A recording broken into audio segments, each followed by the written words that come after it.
Hai semua, Assalamualaikum warahmatullahi wabarakatuh. Perkenalkan, nama saya Rizky Mega Amalia Putri dengan NIM 042011133013 dari Manajemen Keputusan Kelas H absen 16. Video kali ini dibuat guna dalam pemenuhan tugas ujian tengah semester mata kuliah Manajemen Pengambilan Keputusan. Kalian tahu nggak sih kalau misal mata kuliah ini sangat menarik dan bermanfaat banget pastinya. Poin penting dalam manajemen pengambilan keputusan adalah good decision for making good strategy. Nah, pada kesempatan kali ini, kita akan memfokuskan implementasinya pada kasus errornya M-Banking BCA dengan menggunakan 4CS problem solving.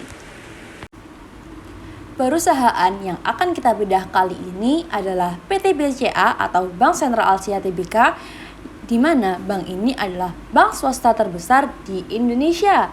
Bank ini didirikan pada tanggal 21 Februari 1957 dengan nama Bank Sentral Asia N.V. dan Industri Semarang Knitting Factory. Kehadiran pelayanan Bank BCA didukung oleh kemampuan jaringan antar cabang, luasnya jaringan ATM, dan jaringan perbankan elektronik yang lain. Sampai saat ini, perusahaan BCA sudah mempunyai bermacam produk dan layanan yang sudah siap oleh pihak bank untuk penuhi keperluan para nasabah secara optimal. Emang ada apa sih dengan BCA? Nah, kalian lihat screenshot ini ya. Beberapa waktu lalu, sempat trending di Twitter dikarenakan keluhan nasabah terkait M-Banking yang error. Layanan mobile banking BCA mengalami gangguan atau error pada tanggal 2 Oktober 2022. Hal ini bukan yang pertama kalinya. Gangguan tersebut membuat nasabah tidak dapat melakukan sejumlah transaksi hingga mengecek saldo.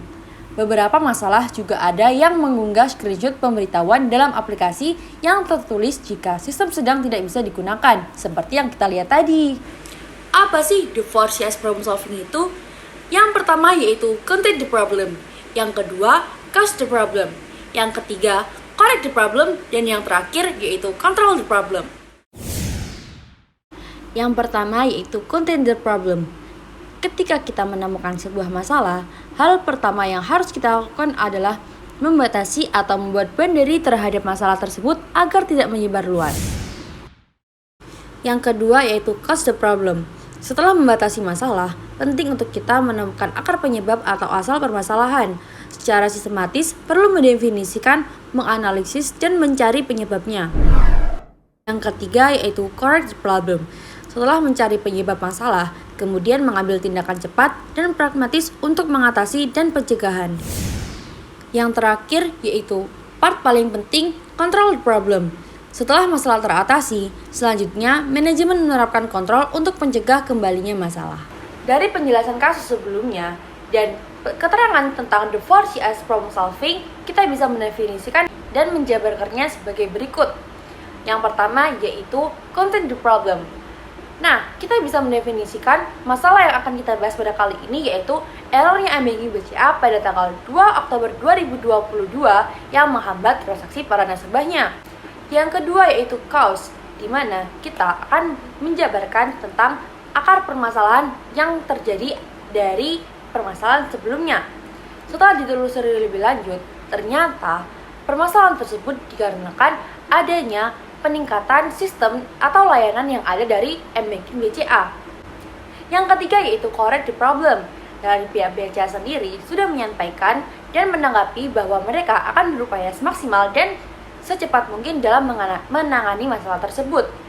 Dan ternyata dalam jangka waktu sehari saja mereka sudah selesai membereskan masalah yang terjadi. Selain itu, dari pihak dari BCA sendiri memberikan alternatif transaksi yang bisa dilakukan oleh para nasabah ketika terjadinya error. Mereka bisa melakukan kanal pembayaran melalui aplikasi My BCA, internet banking, edisi BCA, dan ATM BCA. Dan menurut pendapat saya, pada saat kita melakukan correct problem, kita juga harus bisa memberikan alternatif solusi pencegahan preventif agar tidak terjadi masalah kembali. Nah, menurut saya, hal yang bisa dilakukan oleh BCA yaitu dengan memberikan pemberitahuan terlebih dahulu apabila akan terjadinya peningkatan sistem atau update dari layanan M-Banking sendiri. Karena hal tersebut bisa menghalangi transaksi pada para nasabah. Kemudian bisa juga dilakukan rutinitas update pada tanggal tertentu, sehingga para nasabahnya bisa mengantisipasi dan mengetahui kalau misal m-banking akan mengalami error pada sementara waktu. Nah, yang terakhir yaitu control the problem, di mana pihak dari BCA bisa mengontrol dan mengevaluasi secara rutin melalui keluhan-keluhan yang diberikan oleh para nasabahnya dari media sosial ataupun customer service yang disediakan oleh BCA, sehingga pihak BCA bisa menangani dengan cepat dan tepat kepada masalah yang dihadapi oleh para nasabahnya agar tidak menimbulkan kekecewaan kembali kepada para nasabah BCA. Nah, gimana? Udah dapat insight belum dari penjelasan implementasi The 4CS Problem Solving pada kasus dari errornya m-banking BCA? Semoga video kali ini bermanfaat. Sekian, terima kasih dari saya. Mohon maaf apabila ada salah kata. Wassalamualaikum warahmatullahi wabarakatuh.